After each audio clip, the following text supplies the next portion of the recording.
Genesis 1. The history of creation. In the beginning, God created the heavens and the earth. The earth was without form and void, and darkness was on the face of the deep. And the Spirit of God was hovering over the face of the waters. Then God said, "Let there be light," and there was light. And God saw the light, that it was good, and God divided the light from the darkness. God called the light day, and the darkness he called night. So the evening and the morning were the first day. Then God said, "Let there be a firmament in the midst of the waters, and let it divide the waters from the waters." Thus God made the firmament, and divided the waters which were under the firmament from the waters which were above the firmament.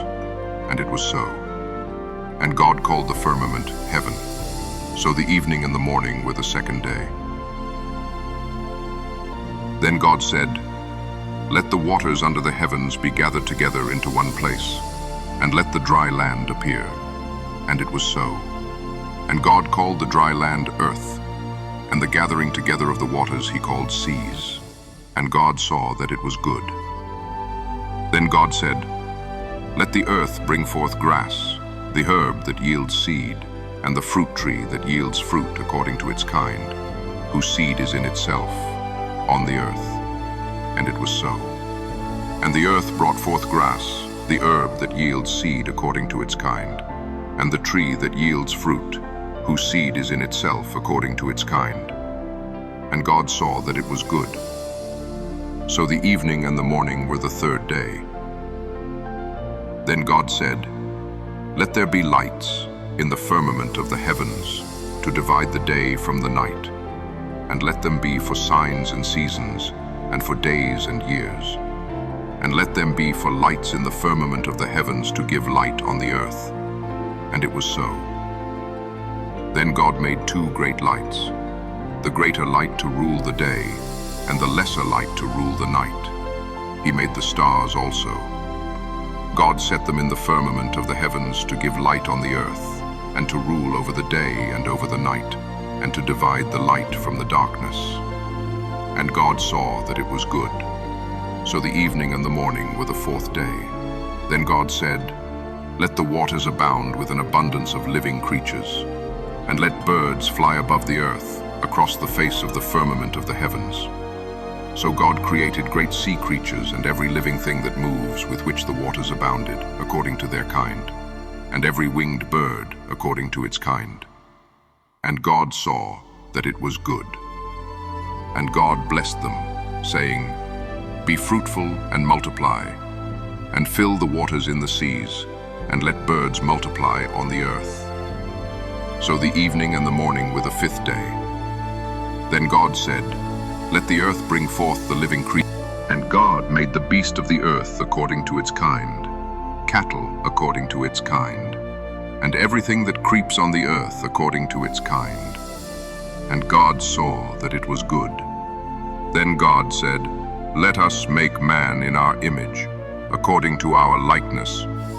Let them have dominion over the fish of the sea, over the birds of the air, and over the cattle, over all the earth, and over every creeping thing that creeps on the earth." So God created man in his own image.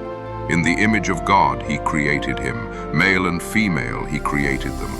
Then God blessed them, and God said to them, "Be fruitful and multiply, fill the earth and subdue it, have dominion over the fish of the sea, over the birds of the air, and over every living thing that moves on the earth."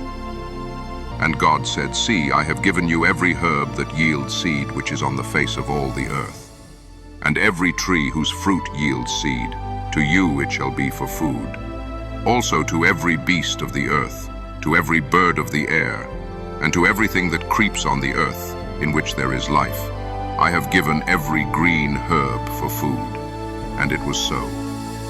Then God saw everything that he had made, and indeed it was very good. So the evening and the morning were the sixth day. Genesis. Thus the heavens and the earth, and all the host of them were finished. And on the seventh day, God ended his work which he had done, and he rested on the seventh day from all his work which he had done. Then God blessed the seventh day and sanctified it, because in it he rested from all his work which God had created and made. This is the history of the heavens and the earth when they were created in the day that the Lord God made the earth and the heavens, before any plant of the field was in the earth and before any herb of the field had grown, for the Lord God had not caused it to rain on the earth, and there was no man to till the ground. But a mist went up from the earth and watered the whole face of the ground. And the Lord God formed man of the dust of the ground and breathed into his nostrils the breath of life, and man became a living being. The Lord God planted a garden eastward in Eden, and there he put the man whom he had formed. And out of the ground the Lord God made every tree grow that is pleasant to the sight and good for food. The tree of life was also in the midst of the garden, and the tree of the knowledge of good and evil. Now a river went out of Eden to water the garden, and from there it parted and became 4 riverheads. The name of the first is Pishon. It is the one which skirts the whole land of Havilah, where there is gold. And the gold of that land is good. Bdellium and the onyx stone are there. The name of the second river is Gihon. It is the one which goes around the whole land of Cush. The name of the third river is Hiddekel. It is the one which goes toward the east of Assyria. The fourth river is the Euphrates. Then the Lord God took the man and put him in the Garden of Eden to tend and keep it. And the Lord God commanded the man, saying, "Of every tree of the garden you may freely eat, but of the tree of the knowledge of good and evil you shall not eat, for in the day that you eat of it you shall surely die." And the Lord God said, "It is not good that man should be alone. I will make him a helper comparable to him." Out of the ground the Lord God formed every beast of the field and every bird of the air, and brought them to Adam to see what he would call them. And whatever Adam called each living creature, that was its name. So Adam gave names to all cattle, to the birds of the air, and to every beast of the field. But for Adam there was not found a helper comparable to him. And the Lord God caused a deep sleep to fall on Adam, and he slept. And he took one of his ribs and closed up the flesh in its place. Then the rib which the Lord God had taken from man he made into a woman, and he brought her to the man. And Adam said, "This is now bone of my bones and flesh of my flesh. She shall be called woman, because she was taken out of man. Therefore a man shall leave his father and mother, and be joined to his wife, and they shall become one flesh. And they were both naked, the man and his wife, and were not ashamed." Genesis 3. The temptation and fall of man. Now the serpent was more cunning than any beast of the field which the Lord God had made. And he said to the woman, "Has God indeed said, 'You shall not eat of every tree of the garden'?" And the woman said to the serpent, "We may eat the fruit of the trees of the garden, but of the fruit of the tree which is in the midst of the garden, God has said, 'You shall not eat it, nor shall you touch it, lest you die.' Then the serpent said to the woman, "You will not surely die. For God knows that in the day you eat of it your eyes will be opened, and you will be like God, knowing good and evil." So when the woman saw that the tree was good for food, that it was pleasant to the eyes, and a tree desirable to make one wise, she took of its fruit and ate. She also gave to her husband with her, and he ate. Then the eyes of both of them were opened, and they knew that they were naked. And they sewed fig leaves together and made themselves coverings. And they heard the sound of the Lord God walking in the garden in the cool of the day. And Adam and his wife hid themselves from the presence of the Lord God among the trees of the garden. Then the Lord God called to Adam and said to him, "Where are you?" So he said, "I heard your voice in the garden, and I was afraid because I was naked, and I hid myself." And he said, "Who told you that you were naked? Have you eaten from the tree of which I commanded you that you should not eat?" Then the man said, "The woman whom you gave to be with me, she gave me of the tree, and I ate." And the Lord God said to the woman, "What is this you have done?" The woman said, "The serpent deceived me, and I ate." So the Lord God said to the serpent, "Because you have done this, you are cursed more than all cattle, and more than every beast of the field. On your belly you shall go, and you shall eat dust all the days of your life. And I will put enmity between you and the woman, and between your seed and her seed. He shall bruise your head, and you shall bruise his heel." To the woman he said, "I will greatly multiply your sorrow and your conception. In pain you shall bring forth children. Your desire shall be for your husband, and he shall rule over you. Then to Adam he said, because you have heeded the voice of your wife, and have eaten from the tree of which I commanded you, saying, you shall not eat of it. Cursed is the ground for your sake. In toil you shall eat of it all the days of your life. Both thorns and thistles it shall bring forth for you, and you shall eat the herb of the field. In the sweat of your face you shall eat bread till you return to the ground, for out of it you were taken. For dust you are, and to dust you shall return. And Adam called his wife's name Eve, because she was the mother of all living. Also for Adam and his wife the Lord God made tunics of skin, and clothed them. Then the Lord God said, behold, the man has become like one of us to know good and evil. And now, lest he put out his hand and take also of the tree of life and eat and live forever. Therefore the Lord God sent him out of the Garden of Eden to till the ground from which he was taken. So he drove out the man, and he placed cherubim at the east of the Garden of Eden, and a flaming sword which turned every way to guard the way to the tree of life. Genesis 4. Cain murders Abel.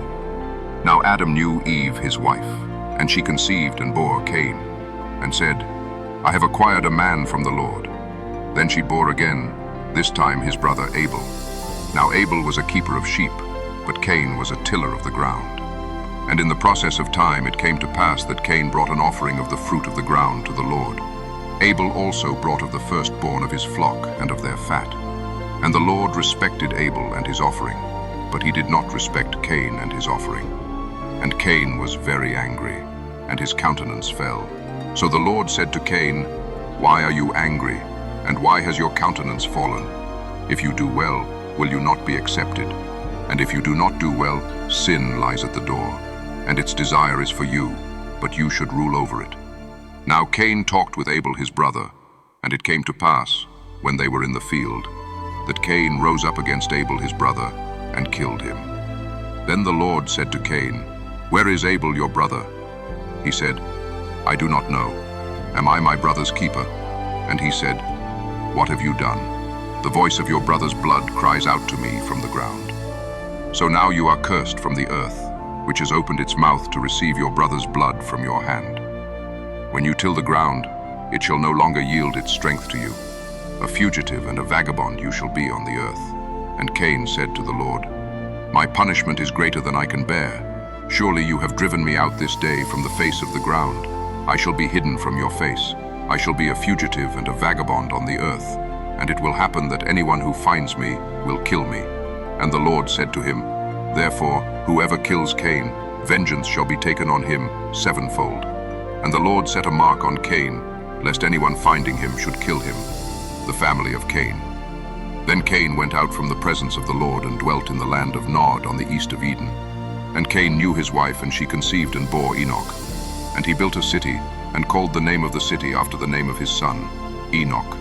To Enoch was born Irad, and Irad begot Mehujael, and Mehujael begot Methushael, and Methushael begot Lamech. Then Lamech took for himself 2 wives. The name of one was Ada, and the name of the second was Zillah. And Ada bore Jabal. He was the father of those who dwell in tents and have livestock. His brother's name was Jubal. He was the father of all those who play the harp and flute. And as for Zillah, she also bore Tubal-Cain, an instructor of every craftsman in bronze and iron. And the sister of Tubal-Cain was Naamah. Then Lamech said to his wives, Ada and Zillah, hear my voice. Wives of Lamech, listen to my speech. For I have killed a man for wounding me, even a young man for hurting me. If Cain shall be avenged sevenfold, then Lamech 77-fold. And Adam knew his wife again, and she bore a son and named him Seth. For God has appointed another seed for me instead of Abel, whom Cain killed. And as for Seth, to him also a son was born, and he named him Enosh. Then men began to call on the name of the Lord. Genesis 5, the family of Adam. This is the book of the genealogy of Adam. In the day that God created man, he made him in the likeness of God. He created them male and female, and blessed them, and called them mankind in the day they were created. And Adam lived 130 years, and begot a son in his own likeness, after his image, and named him Seth. After he begot Seth, the days of Adam were 800 years. and he had sons and daughters. So all the days that Adam lived were 930 years, and he died. Seth lived 105 years and begot Enosh. After he begot Enosh, Seth lived 807 years and had sons and daughters. So all the days of Seth were 912 years, and he died. Enosh lived 90 years and begot Canaan. After he begot Canaan, Enosh lived 815 years and had sons and daughters. So all the days of Enosh were 905 years, and he died. Canaan lived 70 years and begot Mahalalel. After he begot Mahalalel, Canaan lived 840 years and had sons and daughters. So all the days of Canaan were 910 years, and he died. Mahalalel lived 65 years and begot Jared. After he begot Jared, Mahalalel lived 830 years and had sons and daughters. So all the days of Mahalalel were 895 years, and he died. Jared lived 162 years and begot Enoch. After he begot Enoch, Jared lived 800 years and had sons and daughters. So all the days of Jared were 962 years, and he died. Enoch lived 65 years and begot Methuselah. After he begot Methuselah, Enoch walked with God 300 years and had sons and daughters. So all the days of Enoch were 365 years. And Enoch walked with God, and he was not, for God took him. Methuselah lived 187 years and begot Lamech. After he begot Lamech, Methuselah lived 782 years and had sons and daughters. So all the days of Methuselah were 969 years, and he died. Lamech lived 182 years and had a son. And he called his name Noah, saying, "This one will comfort us concerning our work and the toil of our hands, because of the ground which the Lord has cursed." After he begot Noah, Lamech lived 595 years and had sons and daughters. So all the days of Lamech were 777 years, and he died. And Noah was 500 years old. And Noah begot Shem, Ham, and Japheth.